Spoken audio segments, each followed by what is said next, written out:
ఇక top 4 news లో సూర్యాపేట జిల్లాకు సంబంధించిన డీటెయిల్స్ చూద్దాం. అటు సూర్యాపేట జిల్లా మేళ్ల చెరువులో కూడా గురుకుల విద్యార్థులు రోడ్డెక్కారు. కనీస వసతులు లేవంటూ ధర్నాకు దిగారు.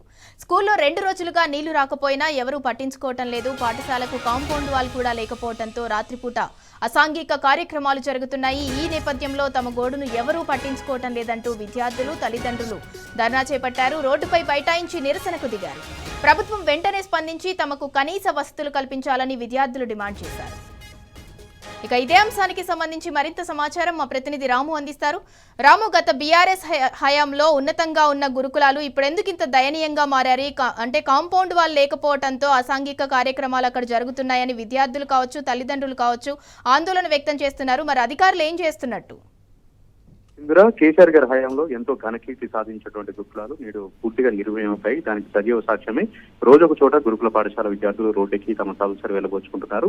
ఈ రోజు కూడా సూర్యాపేట జిల్లా మేలచెరువులోని గురుకుల పాఠశాలలో కనీసం 2 రోజులుగా నీళ్లు రావట్లేదు, తమ స్నానాలు చేయట్లేదు, తాగునీటి కూడా ఇబ్బంది అవుతున్నట్టు విద్యార్థులు పెద్ద ఎత్తున కూడా అక్కడ ఆందోళన చేపట్టారు. దీంతో పాటు ఆ పాఠశాల భవనానికి, హాస్టల్ భవనానికి ప్రహరీ గోడలు లేకపోవడంతో రాత్రి కూడా బిక్కు అంటూ గడుపుతున్నాం అంటూ కూడా విద్యార్థులను వాపోతూ అక్కడ రోడ్డు పైన కూర్చొని తమ గోడు వెళ్లబోసుకున్నారు.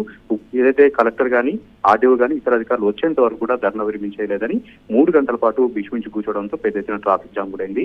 నల్గొండ జిల్లాలో చౌటుప్పల మండలం తూప్రాంపేట వద్ద 2 రోజుల క్రితం 5వ తరగతి చదువుతున్నటువంటి విద్యార్థిని హాస్టల్ భవనం నుంచి దూకి ఆత్మహత్య చేసుకుంది.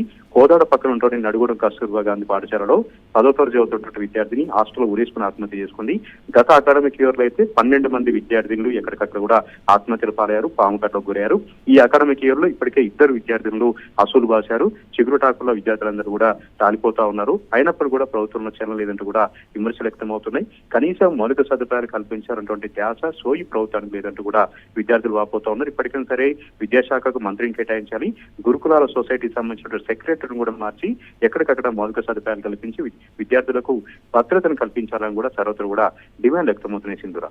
రైట్, థ్యాంక్ యూ రాము. అటు వికారాబాద్, సూర్యాపేట, నాగర్ కర్నూలులోనే కాదు రాష్ట్ర వ్యాప్తంగా ఎక్కడ చూసినా కూడా కేసీఆర్ హయాంలో ఉన్నతంగా ఉన్న గురుకులాలైతే ఇప్పుడు ఇవాళ దయనీయంగా మారాయి. కొన్ని చోట్ల గురుకులాలకు కాంపౌండ్ వాల్ లేక అసాంఘిక కార్యక్రమాలు జరుగుతున్నాయి. మరికొన్ని చోట్ల బాత్రూంలలో అంటే రక్తపింజర పాము కాట్లు చోటు జరుగుతున్నాయి. అలాగే అన్నంలో పురుగులు వస్తున్నాయి. అంటే గురుకులాల్లో ఇంత అధ్వానంగా పరిస్థితి ఉన్నా కూడా ప్రభుత్వంలో ఎటువంటి చలనం రావట్లేదు.